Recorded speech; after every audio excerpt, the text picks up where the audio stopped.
pasado comencé un tema con ustedes que titulé La murmuración. La murmuración. Si la murmuración no fuera tan letal, no tuviera un efecto social o sociológico tan perjudicial, seguramente no nos ocuparíamos del tema. Y si la murmuración no fuera un asunto que nos toca de tanto en tanto, igual no lo hablaría. O bueno, lo hablaría seguramente no con tanto detenimiento, porque esta es la segunda charla y bien. Pero la murmuración es socialmente corrosiva, altamente corrosiva. No hay nada que termine dañando, contaminando, afectando cualquier tipo de relación que movernos en un ambiente de murmuración. La murmuración es como el cáncer, muy silenciosa, pero con una capacidad de letalidad enorme. De tal manera que cuidarnos de la murmuración es asegurarnos de mantener, como les dije el domingo pasado, una especie de profilaxis.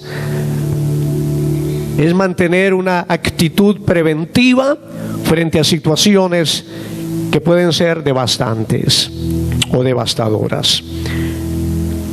El domingo pasado les dije, porque el murmurador tiene una particularidad: el murmurador no hace diferencia entre verdad y mentira. Es que el murmurador no murmura porque lo que murmura sea cierto y esté muy interesado en aclarar o en descubrir la hipocresía o la falsedad de alguien. No, hermanos, el murmurador tiene la característica de no diferenciar entre la mentira y la verdad, porque no es la verdad en últimas lo que le interesa al murmurador. Al murmurador todo lo que le interesa es perpetrar el daño. Por eso no hace diferencia entre la verdad y la mentira. No hace diferencia entre la verdad y la mentira.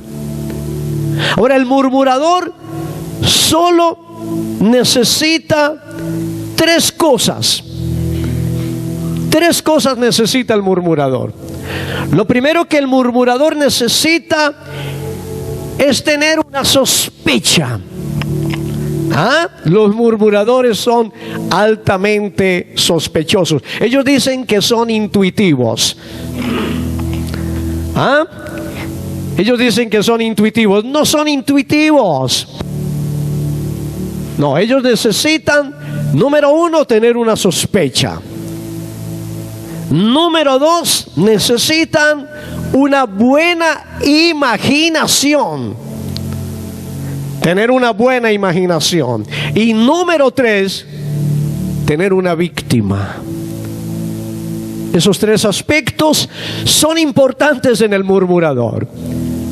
Tener una sospecha, le basta una sospecha para armar el zafarrancho.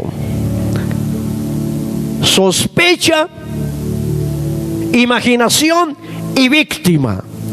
Es todo lo que necesita el chismoso o murmurador.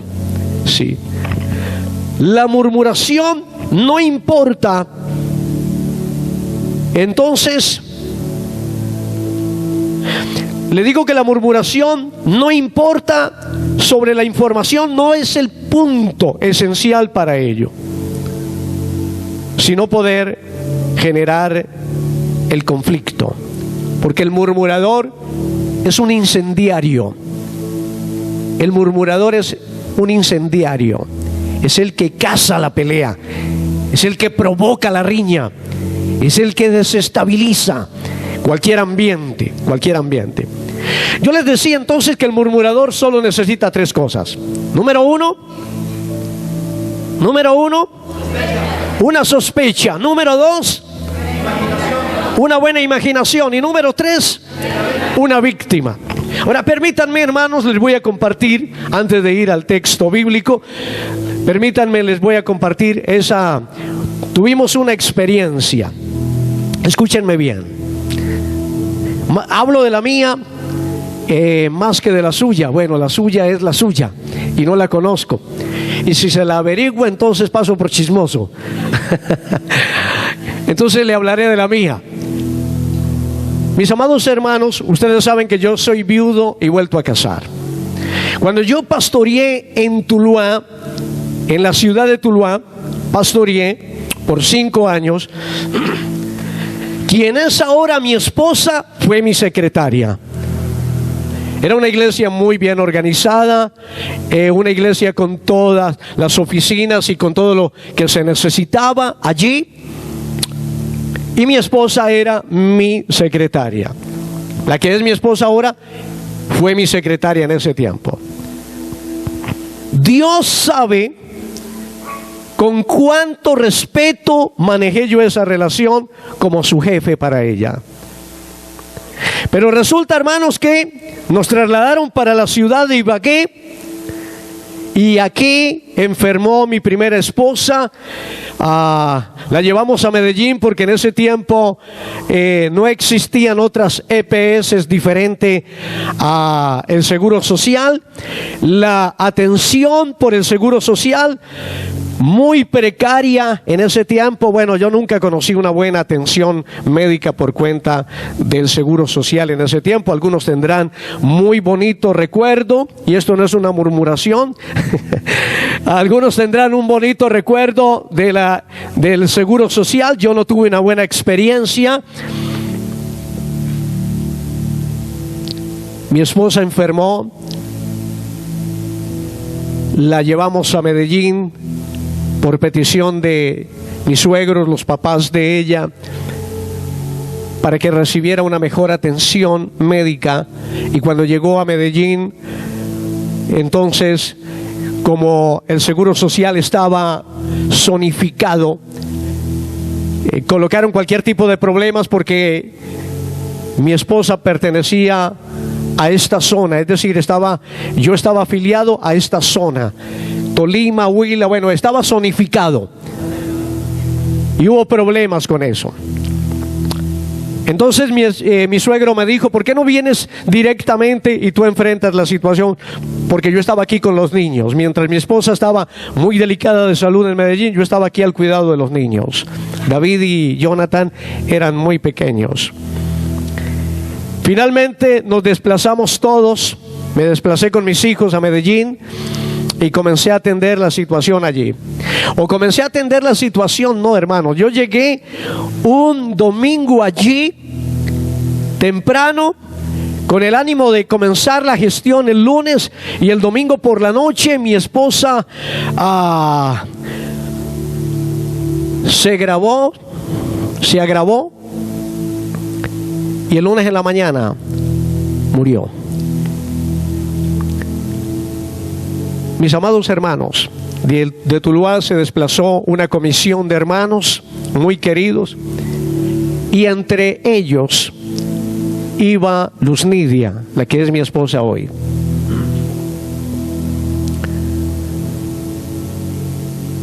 Yo era un viudo, pobre y viudo, así que ningún atractivo, hermanos. Porque si además de pobre viudo, imagínense, no hay nada allí. Estuvieron allí los hermanos, se regresaron y luego se fueron a una convención pastoral. No miento, bueno, no. Transcurrió eso, ese asuntico, bueno, me regresé con mis hijos. La vida fue muy difícil, muy dura, porque al mes murió un hermano mío. Al mes de haber muerto mi esposa, murió mi hermano mayor. Fueron 2 golpes seguidos, muy duros.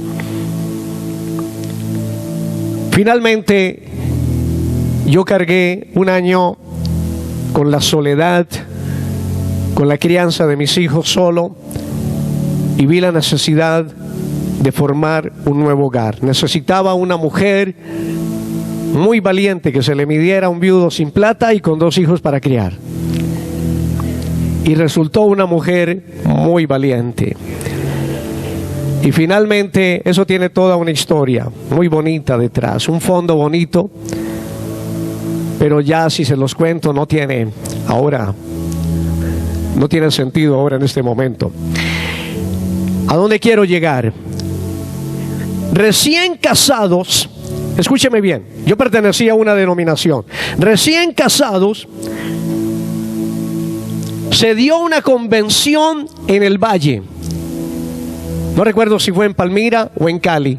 Bueno, se dio una convención de las hijas del rey. Las hijas del rey, así se denominaba la organización de mujeres de la Unión Misionera Evangélica Colombiana, con la que trabajé por 14 años.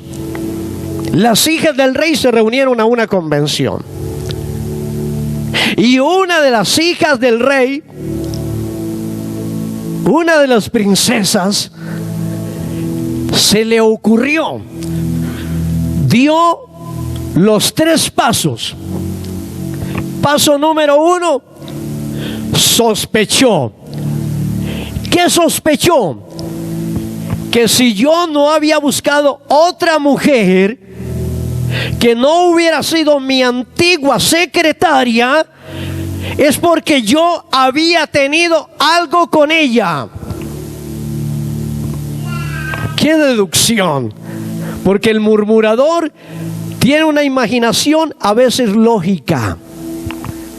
En ese sentido de morbo y de perversión, pareciera que encuentran un punto como de cierta lógica. Entonces sí, fue la secretaria de él por unos años, y es la que él busca para casarse. Fijo, algo tuvo con ella, pero no dijo posiblemente tuvo, y nunca supimos qué mujer lo dijo. Las hijas del rey también murmuran. Ojalá que las de aquí se guarden, las princesas de aquí se guarden. Y entonces, miren el problema tan tremendo. Mi suegro y una cuñada fueron a mi matrimonio. Solo mi suegro, es decir, quiero decir mi suegro anterior, el papá de la difunta, y la hermana de la difunta. Solamente ellos 2 fueron. Los demás no fueron porque tuvieran sospecha de algo. Los demás no fueron al matrimonio simplemente porque no querían, y es comprensible, no querían y no tenían por qué ir, desde luego. Pero mi suegro tuvo ese inmenso detalle de ir, y mi cuñada también nos acompañaron. Fue muy lindo. Se desplazaron desde Medellín, porque viven en Medellín, se desplazaron hasta Tuluá. Escúcheme bien. Cuando salió el rumor, una mujer dijo: es que ustedes no sabían. Palabras más, palabras menos. Ustedes no sabían que el pastor Nelson se casó con la hermana Ludivia porque tenía su cuentico con ella. Fue su secretaria, tenía su cuentico con ella. Y entonces allí en la convención de las hijas del rey había una hermana, una cuñada mía, estaba una cuñada mía. Y ella escuchó el rumor, y cuando llegó a la casa a Medellín, llegó destrozada esa mujer. Y no solamente destrozada moralmente, sino también muy indignada de que su cuñado, además de ser un pastor sinvergüenza, que estaba mirando, que estaba de alguna manera viviendo con su secretaria, porque esa era lo que quedaba en el ambiente. Ellos habían traicionado a su hermana al haber ido a mi matrimonio. Y resulta que allá había toda una revuelta en Medellín, y yo no sabía. Y un día, Albertico, un joven primo de ellas que vivía conmigo aquí aquí en Ibagué, fue a unas vacaciones, y cuando él regresó me dijo: oye, estás en problemas con la familia de Ludari. Ludari llamaba a mi primera esposa. Estás en problema con la familia de Luther. Y yo, ¿problemas por qué? Dice, porque alguien dijo que tú te habías casado con los Lidia porque ya vivías con ella. Oh, mis amados hermanos, se hirió el corazón de toda una familia. Entonces le dije a mi esposa, a Luz Nidia, le dije, bueno, hay que sacar una carta, hay que hablar con esta familia, yo la voy a enfrentar. Esto no es justo.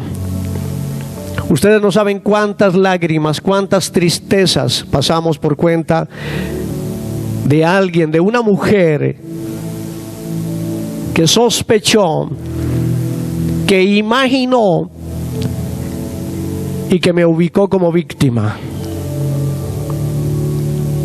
¿Es claro lo que les estoy diciendo, hermanos?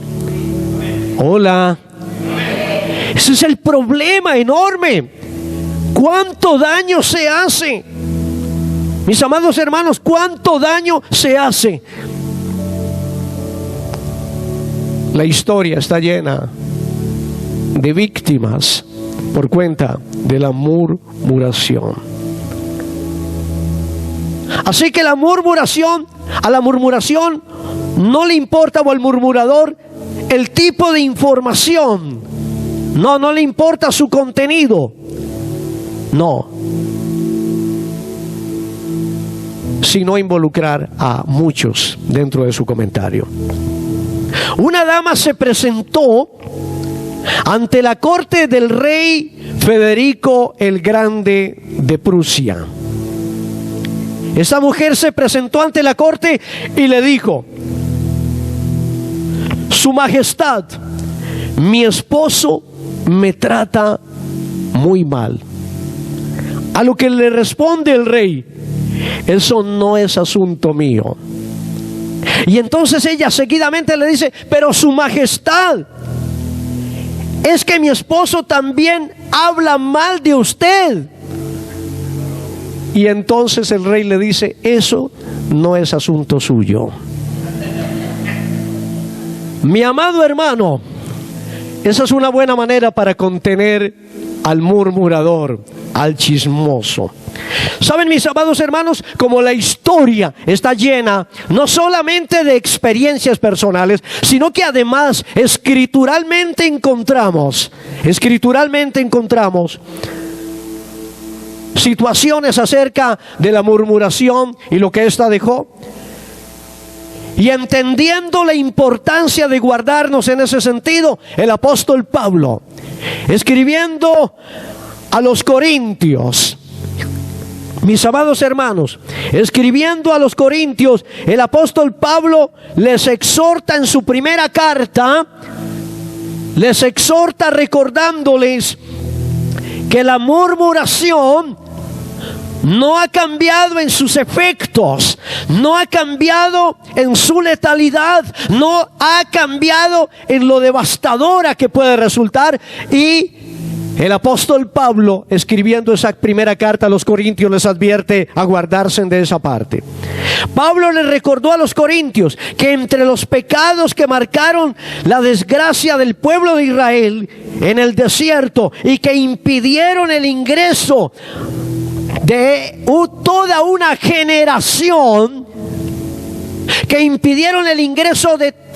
generación, exceptuando a 2 hombres, tuvo como elemento primordial la murmuración. Señaló que los israelitas habían provocado a Dios repetidas veces cuando estuvieron en el desierto. ¿De qué manera? 4 cosas señala el apóstol Pablo en la escritura que vamos a leer, y yo se las voy a anticipar. Deseando cosas perjudiciales, entregándose a la idolatría, número 2, fornicando, número 3, probando al Señor, más bien, ese sería el número 3, porque de cosas perjudiciales se refiere a la generalidad. Le repito: entregándose a la idolatría, a la fornicación, probando a Dios y murmurando. Pablo entonces exhorta a los corintios a considerar estos ejemplos. Venga conmigo a la primera carta a los Corintios, capítulo 10. Mire conmigo allí esa palabra. Primera de Corintios, capítulo 10, versículos 6 en adelante. Primera de Corintios, capítulo 10, versículo 6 en adelante dice: mas estas cosas sucedieron como ejemplos. ¿Para quiénes? ¿Para quiénes? Para nosotros, para que no codiciemos cosas malas como ellos codiciaron. Pablo está diciéndole a los corintios y de paso nos dice a nosotros. Escuche, el pueblo de Israel fracasó en el intento de llegar al lugar de la promesa por una razón esencial, o más bien por 4 razones en particular, y estas están escritas para nuestra advertencia. Estas están escritas para que nosotros no incurramos en el mismo delito espiritual. Versículo 7 dice: ni seáis idólatras, como algunos de ellos, según está escrito. Se sentó el pueblo a comer y a beber, y se levantó a jugar. Dice: porque ellos tan pronto salieron de la esclavitud de Egipto a la libertad, se entregaron a la idolatría. Qué cosa tan particular. Usted lo encontrará en la Biblia. Muy pero muy temprano, habiendo salido de la esclavitud de Egipto, habiendo salido del paganismo Egipto, habiendo salido de una cultura politeísta, una cultura totalmente contraria en conducta, en religión, en moral, en todo sentido, delante de Dios, este pueblo tan pronto salió de esa esclavitud y de ese entorno, se dedicó a la idolatría. Eso tiene su fondo en la Biblia, y la Biblia dice que cayeron unos 3,000 por cuenta de un acto de idolatría, sí, en el que participó Aarón de alguna manera. Versículo 8: ni forniquemos, como algunos de ellos fornicaron, y cayeron en un día 23,000. Era un reguero de muerte. Había muerte porque ellos eran tendidos a la idolatría. Había muerte porque ellos eran dados a la fornicación. Había muerte también, dice, porque ellos tentaban al Señor. Ni tentéis, versículo 9, ni tentemos al Señor como también algunos de ellos le tentaron. Sí, hermanos, y perecieron por las serpientes, dice la Biblia. Era un reguero de muerte. Era un reguero de muerte. Con mucha frecuencia había cadáveres por todas partes. Para que tenga una idea, mi amado hermano, para que tenga una idea. En esto no se ponen muy de acuerdo los estudiosos de la cantidad de gente que fue llevada desde Egipto a Canaán. A Canaán no hay un acuerdo, no hay un consenso en número. Pero lo que se cree es que el promedio estaba entre 1.800.000 a 2,5 millones de personas caminando por el desierto. Y había, mis amados hermanos, habían muertes muy recurrentemente. Pero no moría uno por allí de anemia, y no moría el otro por allí de paludismo, y no moría el otro por allí por la picadura de una serpiente. Morían en cantidad, y la razón por la que morían aquí está escrita. Pablo se lo recuerda a los corintios y les dice: ojo, cuídense, cuidémonos de tal cosa. Ellos cuestionaban continuamente toda obra del Señor, y de esa manera le tentaban. Versículo 10: ni murmuréis. Oh, tremendo. Ni murmuréis, como algunos de ellos murmuraron y perecieron por el destructor. Usted notará que de cada pecado, Pablo está diciendo que la gente cayó en multitud. De cada pecado, la gente cayó en multitud. La idolatría es un pecado contra Dios. La fornicación es un pecado contra sí mismo y contra Dios. Pero la Biblia dice que ante todo, dice que es un pecado, es el único pecado que va contra el cuerpo, que peca contra su propio cuerpo y desde luego ofende a Dios. Pero el tentar a Dios es una descalificación permanente. Es una actitud de ingratitud, de ser desagradecido o mal agradecido, como quiera, de la obra del Señor, que a menudo se deja ver o se dejaba ver entre ellos, como se deja ver entre nosotros, hermanos. Qué bueno cuando encontramos hermanos que en los detalles más pequeños de la vida están apreciando la intervención de Dios en ellos y están dándole la gloria al Señor. Mira, hermano, el mal agradecido nunca verá la mano del Señor en su favor, siempre verá los momentos difíciles. El mal agradecido no tiene la capacidad de ver y de discernir cuán bueno es el Señor con él, y esto también constituye un pecado. Y la murmuración se contempla aquí entre los cuatro. Entre los cuatro. Dice, como algunos de ellos murmuraron y perecieron por el destructor. Y estas cosas les acontecieron como ejemplo. A ellos les aconteció. En el desierto quedaban regueros de cadáveres constantemente. Morían por miles. Los entierros eran por miles. Hermanos, si pudiéramos ir a ese desierto y buscar fosas comunes, encontraríamos cientos y cientos seguramente de osamenta dispersa a lo largo del desierto por 40 años. Y la murmuración contribuyó con una cuota altísima, altísima, mis amados hermanos.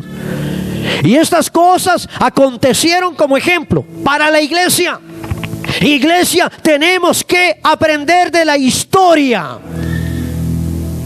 El que desconoce la historia está condenado a repetirla, dice alguien por allí. Mis amados hermanos, esto que está escrito aquí no es para entretenernos. Lo que encontramos cuando leemos el Antiguo Testamento no es para que nos llenemos de lindas historias del Antiguo Testamento y digamos finalmente qué historia tan formidable esta o aquella o la otra. No, hermanos, es para que de esa palabra aprendamos y entendamos que si Dios hoy tiene una misericordia especial sobre nosotros, mis amados hermanos, no por ello seremos sin excusa ante su presencia. Esto se escribió como ejemplo y están escritas para amonestarnos a nosotros, a quienes han alcanzado los fines del siglo. Así que la marcha por el desierto trajo 4 pecados: idolatría, inmoralidad sexual, tentación a Dios y murmuración. Murmuración. Podríamos considerar la murmuración como un asunto inofensivo. Podríamos ser livianos al considerar la murmuración. Podríamos considerar la murmuración como un asunto inofensivo o trivial. Pero de esto, ¿qué necesita? Hay un tercer aspecto que yo no lo nombré, un cuarto aspecto que yo no lo nombré. ¿Qué necesita además de esas 3 cosas? Oiga, se me escapó. Necesita un receptor. Necesita una sospecha, necesita una buena imaginación, necesita una víctima, pero necesita un receptor. Uno que tenga oído, escúcheme bien, uno que tenga oído con el síndrome de tarro de basura, alguien que se siente más o menos así. Y dice, venga, écheme aquí toda esa maleza, venga, ya. Ahora, escúcheme bien. Pablo está escribiéndole a Tito y le dice que a nadie difamen, que a nadie le dañen la fama, la honra. Es decir, no vayan a denigrar de nadie, no vayan a vilipendiar a nadie, que no sean pendencieros, camorristas, problemáticos. No sean así. ¿Qué está proponiendo Pablo? ¿O qué está mandando Pablo? Sean amables, muestren mansedumbre para con todos. La amabilidad, la mansedumbre contrarresta el espíritu pervertido de la murmuración. Porque nosotros también éramos en otro tiempo insensatos, es decir, imprudentes, inmaduros, irresponsables. Éramos, ya no. ¿Qué dice el Salmo 1? Bienaventurado el hombre. A ver, Salmo 1, ya los estoy olvidando. Bienaventurado el hombre que no anduvo en consejo de malos, ni estuvo en camino de pecadores, ni en silla de escarnecedores se ha sentado. Es decir, que no se sienta a despotricar y a dañar a los demás, sino que en la ley de Jehová está su delicia. En vez de hablar de los demás, se ocupa de la palabra. Sino que en la ley de Jehová está su delicia, y en su ley medita de día y de noche. Será como árbol plantado junto a corrientes de aguas. Es decir, será próspero, será bendecido.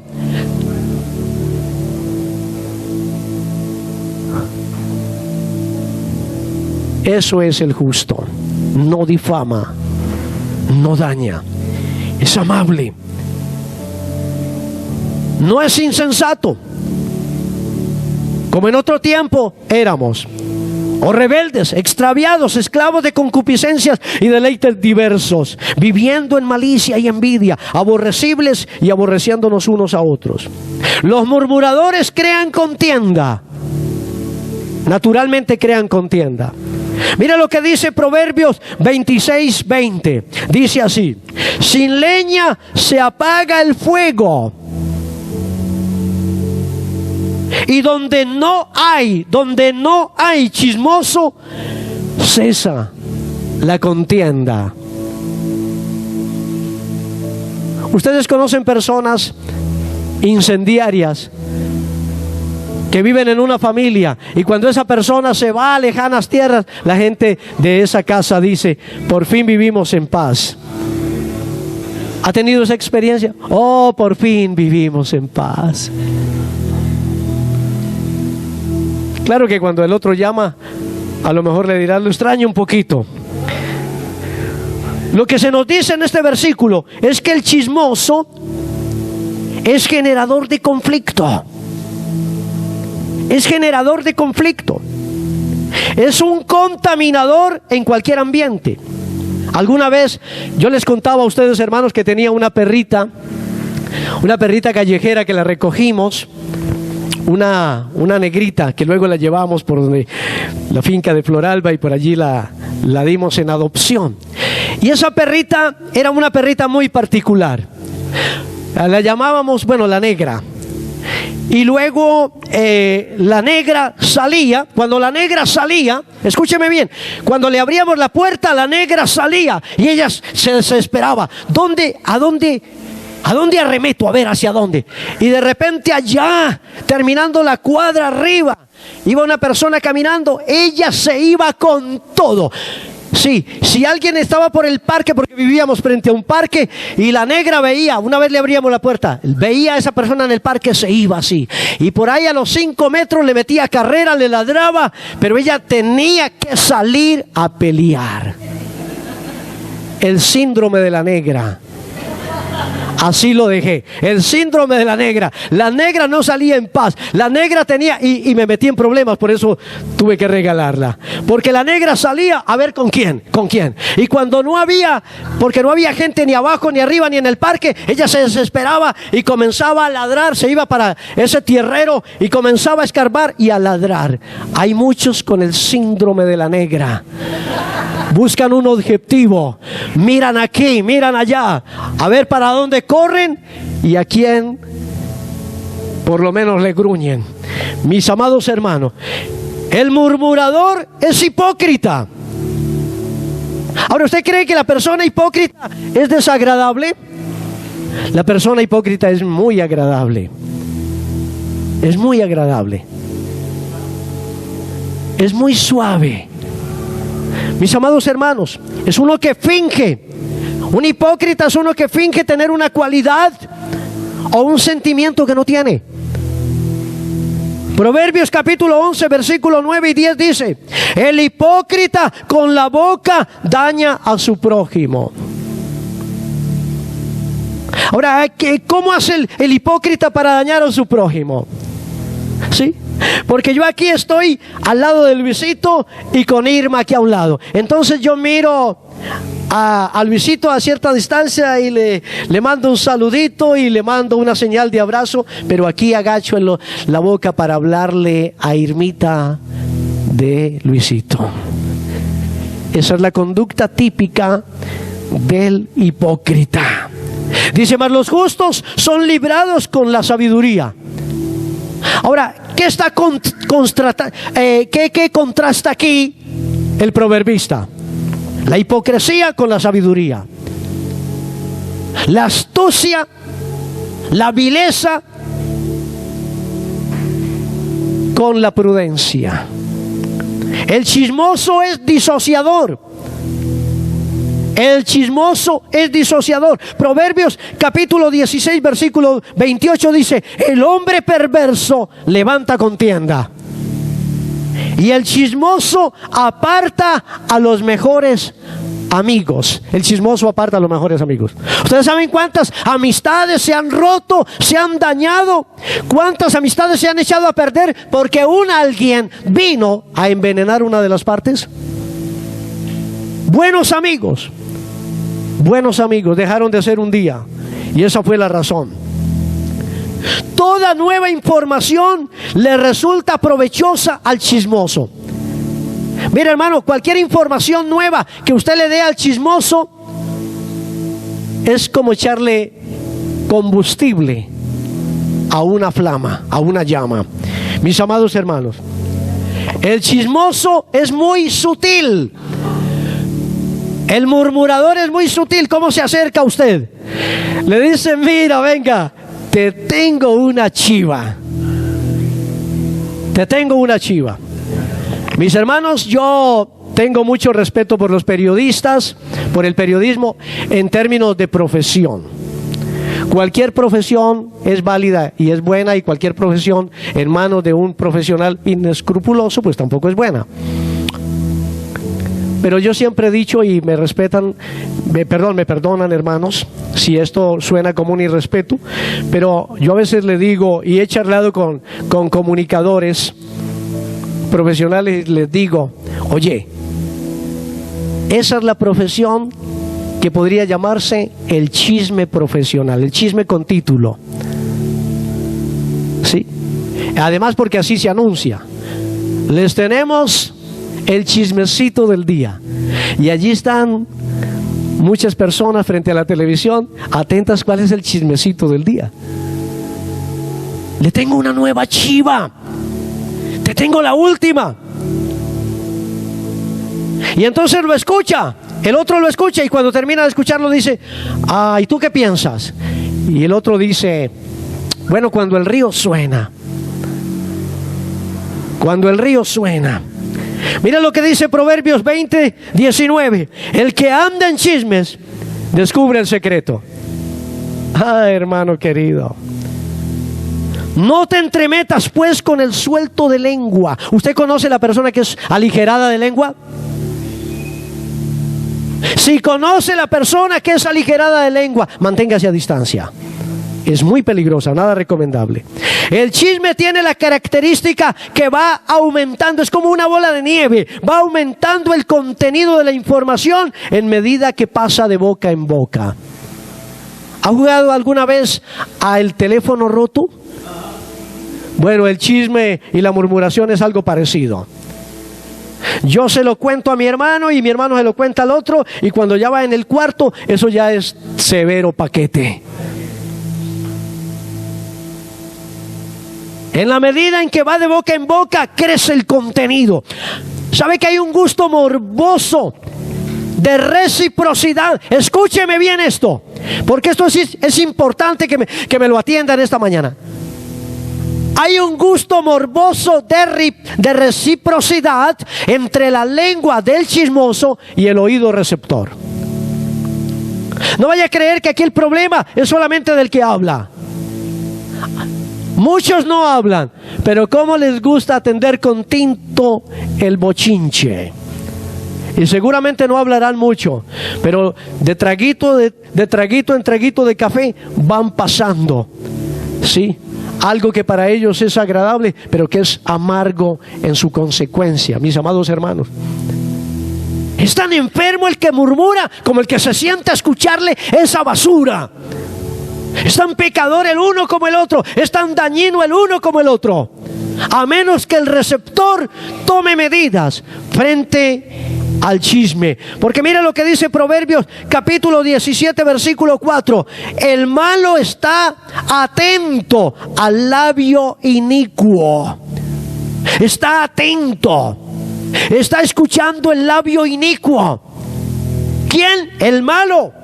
Cuando te sientas a escuchar al suelto de lengua, al malo, entonces el otro es el malo y tú eres el inicuo, el pervertido. Y el mentiroso escucha la lengua detractora. Porque eso sí, hermanos, dos mentirosos hacen compadrazgo con una facilidad extraordinaria. No olvides, el que te habla de los defectos de los demás, con los demás hablará de los tuyos. Repita conmigo: el que te habla de los defectos de los demás, con los demás hablará de los tuyos. Así de sencillo, mi amado hermano.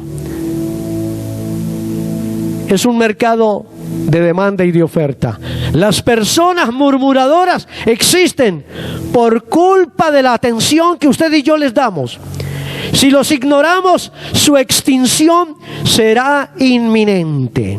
El chisme es agradable en su presentación. La murmuración es agradable en su presentación. Como alguien dijo: no me gusta el chisme, pero me entretiene.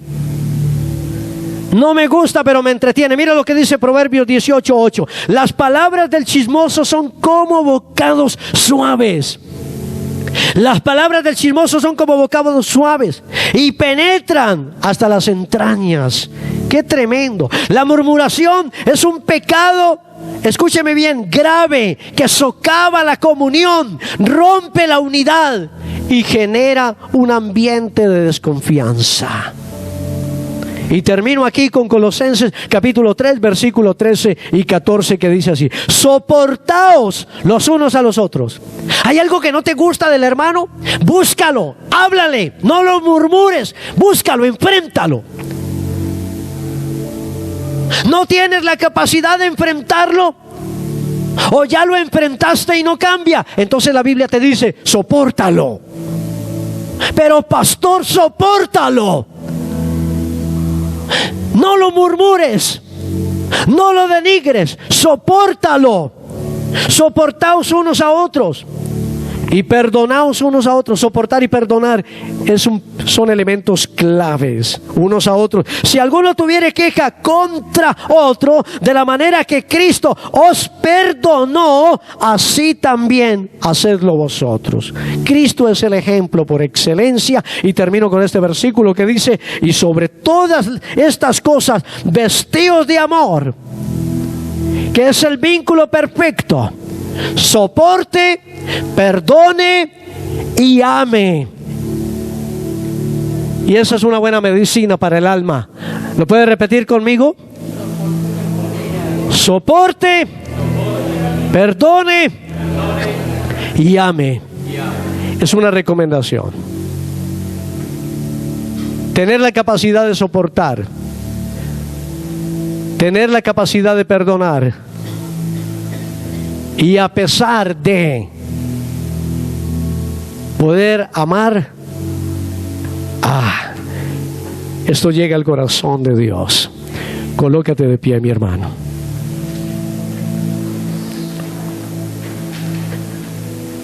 Cierra allí conmigo tus ojos por un momento.